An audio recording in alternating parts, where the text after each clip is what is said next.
साथियों, डॉक्टर मुखर्जी, पंडित दीनदयाल जी, अटल जी, इन तीन महापुरुषों की प्रेरणा, उनके विजनरी कार्य, ये विशाल प्रतिभाएं विकसित भारत का बहुत बड़ा आधार है। आज इनकी प्रतिभाएं हमें नई ऊर्जा से भर रही है, लेकिन हमें यह नहीं भूलना है कि आजादी के बाद भारत में हुए हर अच्छे काम को कैसे एक ही परिवार से जोड़ने की प्रवृत्ति पनपी। किताबें हो, सरकारी योजनाएं हो, सरकारी संस्थान हो, गली, सड़क, चौराहे हो, एक ही परिवार का गौरवगान, एक ही परिवार के नाम, उनकी ही मूर्तियां, यही सब चला। भाजपा ने देश को एक परिवार की बंधक बनी इस पुरानी प्रवृत्ति से भी बाहर निकाला है। हमारी सरकार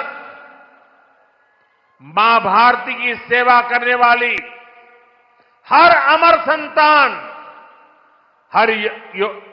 हर किसी के योगदान को सम्मान दे रही है। मैं कुछ उदाहरण आपको देता हूं। आज नेताजी सुभाष चंद्र बोस की प्रतिमा दिल्ली के कर्तव्य पथ पर है। अंडमान में जिस द्वीप पर नेताजी ने तिरंगा फहराया, आज उसका नाम नेताजी के नाम पर है। साथियों, कोई नहीं भूल सकता कि कैसे बाबा साहब आंबेडकर की विरासत को मिटाने का प्रयास हुआ। दिल्ली में कांग्रेस के शाही परिवार ने यह पाप किया और यहां यूपी में सपा वालों ने भी यही दुस्साहस किया। लेकिन भाजपा ने बाबा साहब की विरासत को मिटने नहीं दिया। आज दिल्ली से लेकर लंदन तक बाबा साहब आंबेडकर के पंचतीर्थ उनकी विरासत का जयघोष कर रहे हैं।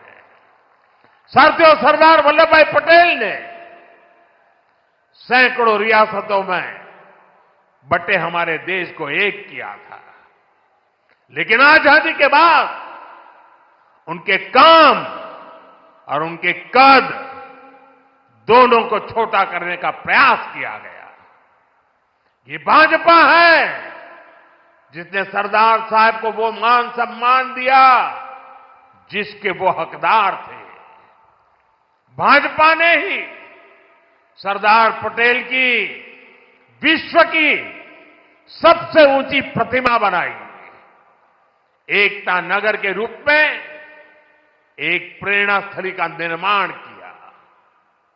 अब हर साल वहां 31 अक्टूबर को देश राष्ट्रीय एकता दिवस का मुख्य आयोजन करता है। साथियों, हमारे यहां दशकों तक आदिवासियों के योगदान को भी उचित स्थान नहीं दिया गया। हमारी सरकार ने ही भगवान बिरसा मुंडा का भव्य स्मारक बनाया। अभी कुछ सप्ताह पहले ही छत्तीसगढ़ में शहीद वीर नारायण सिंह आदिवासी म्यूजियम का लोकार्पण हुआ है। साथियों, देश भर में ऐसे अनेक उदाहरण हैं। यही उत्तर प्रदेश में ही देखें तो महाराजा सुहेलदेव का स्मारक तब बना जब भाजपा सरकार बनी। यहां निषाद राज और प्रभु श्री राम की मिलन स्थली को अब जाकर के मान सम्मान मिला। राजा महेंद्र प्रताप सिंह से लेकर चौरी चौरा के शहीदों तक मां भारती के सपूतों के योगदान को भाजपा सरकार ने ही पूरी श्रद्धा और विनम्रता से याद किया। साथियों, परिवारवाद की राजनीति की एक विशिष्ट पहचान होती है। यह असुरक्षा से भरी हुई होती है। इसलिए परिवारवादियों के लिए दूसरों की लकीर छोटी करना मजबूरी हो जाता है, ताकि उनके परिवार का कद बड़ा दिखे और उनकी दुकान चलती रहे। इसी सोच ने भारत में राजनीतिक छुआछूत का चलन शुरू किया। आप सोचिए, आजाद भारत में अनेक प्रधानमंत्री हुए, लेकिन राजधानी दिल्ली में जो म्यूजियम था, उसमें अनेक पूर्व प्रधानमंत्रियों को नजरअंदाज किया गया। इस स्थिति को भी भाजपा ने, एनडीए ने ही बदला है। आज आप दिल्ली जाते हैं तो भव्य प्रधानमंत्री संग्रहालय आपका स्वागत करता है। वहां आजाद भारत के हर प्रधानमंत्री, चाहे कार्यकाल कितना भी छोटा रहा हो, सबको उचित सम्मान और स्थान दिया गया है। साथियों, कांग्रेस और उसके सहयोगियों ने राजनीतिक रूप से भाजपा को हमेशा अछूत बनाए रखा, लेकिन भाजपा के संस्कार हमें सबका सम्मान करना सिखाते हैं। बीते 11 वर्षों में भाजपा सरकार के दौरान, एनडीए सरकार के दौरान नरसिम्हा राव जी और प्रणब बाबू को भारत रत्न दिया गया है।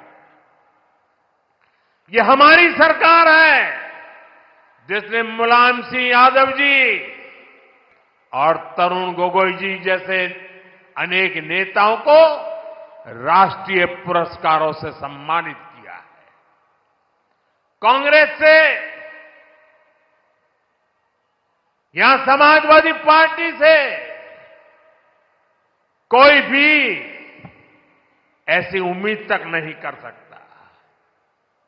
इन लोगों के राज में तो भाजपा के नेताओं को सिर्फ अपमान ही मिलता था।